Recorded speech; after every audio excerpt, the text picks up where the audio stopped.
ملعوبة عرضية خطيرة داخل المنطقة بالراس، ما زالت تسديد. الله الله على التهديد الأول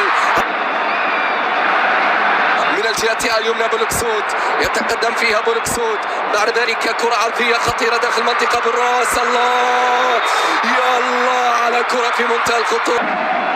سعدان حولها في اليمين، انه بولكسود الان بكرة عرضية. هذا كريم في انتظار الضربة، الزهر باتجاه كريم. الله الله الله يا كريم. مرة اخرى هنا في نص الملعب ممتازة للمنتخب السوري، انه محمود يتقدم يصوب يضرب ولد أسامة يتقدم، تغيير الاتجاه بشكل جميل في اقصى اليسار. هذه المحاولة المساوية عرضية خطيرة، الضربة قد تأتي الان. بولكسود قوية ولكن الدفاع يتدخل. الضربة الركنية للمنتخب المغربي، كرة ملعوبة عرضية خطيرة بالراس، ما زالت. سفيان يحاول، سفيان يعيدها، ثم بعد ذلك قوية ترجع مرة أخرى قوية. الله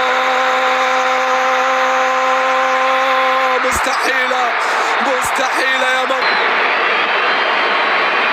كريم. لمسة وصلت إلى كريم بركاوي، كرة بعد ذلك تمريرة حريمات مشاها طنار قوية. الله على كرة من الجهة اليمنى، ثم كرة باتجاه أمين زحزوح.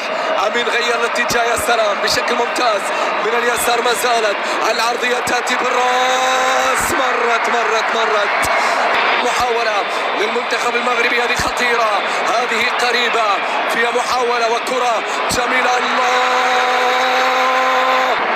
محاولة كريم، يتقدم كريم، عرضية كريم خطيرة داخل المنطقة، ثم باتجاه أسامة طنان والعرضية ما زالت مغربية. الله يا كريم وين بعيد. كرة ترجع هنا من جديد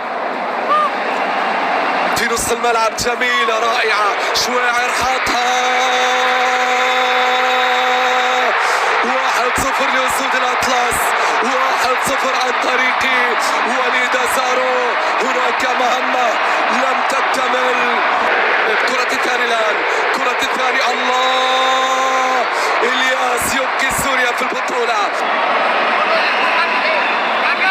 تدخل كان واضح من خلال اللقطة الماضية على دحان. On-field review, the player number 2 commits serious foul play.